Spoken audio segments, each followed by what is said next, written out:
All right, let's try 732. Caller from 732. Let me know your name, where you're calling from, and what's on your mind today. Hey, David, it's Kyle from Philly again. Great. What's going on? Uh, Not too much, honestly. I didn't think I'd get through this time, but I just had a thought in my head. I think we could bring Pat to this conversation because it has to do with veganism and organic food. Do you guys believe that there's a classism to eating like organic, vegan, vegetarian diets?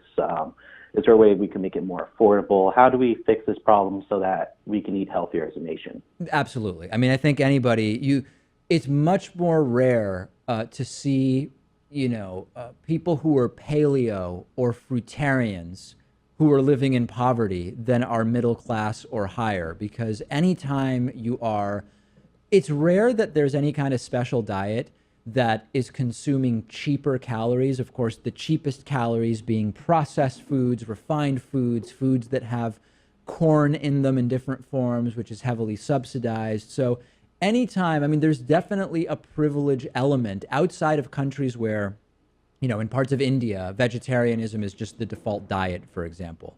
Outside of those situations, though, typically eating any sort of non-default diet is going to be more likely not seen in people who are poor. I mean, I don't know. So is the question how to make it more affordable?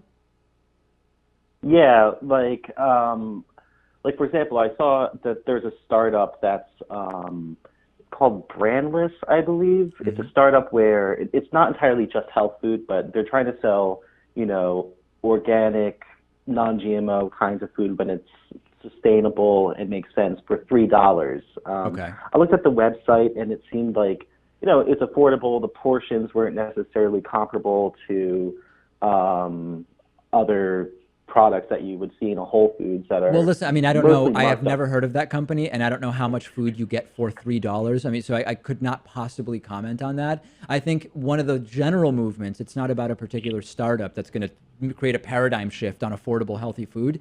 Part of it is going to be local production.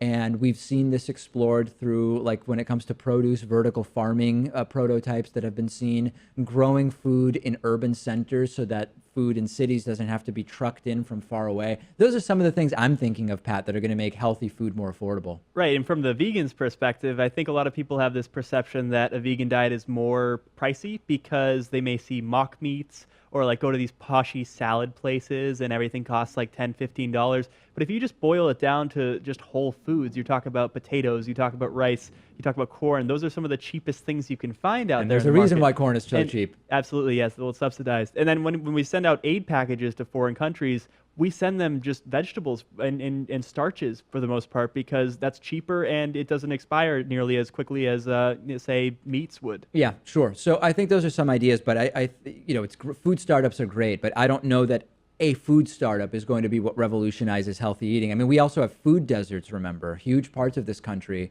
where the closest place to get fresh produce is pretty far away. And that's not going to make it any cheaper if you now have to drive on top of paying more for produce, which is more expensive on a per calorie basis. So do you have any ideas, Kyle?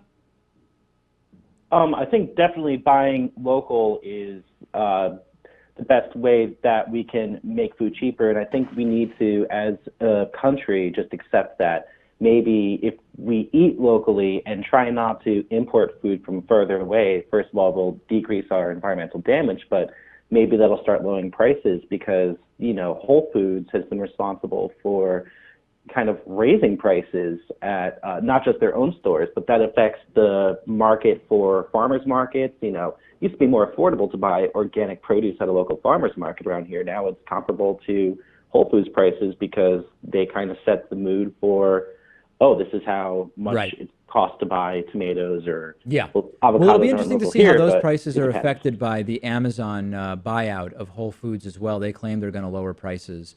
Okay, Kyle, thanks very much. Appreciate the phone call. Very important issue. Cost of food, healthy diets, all very important.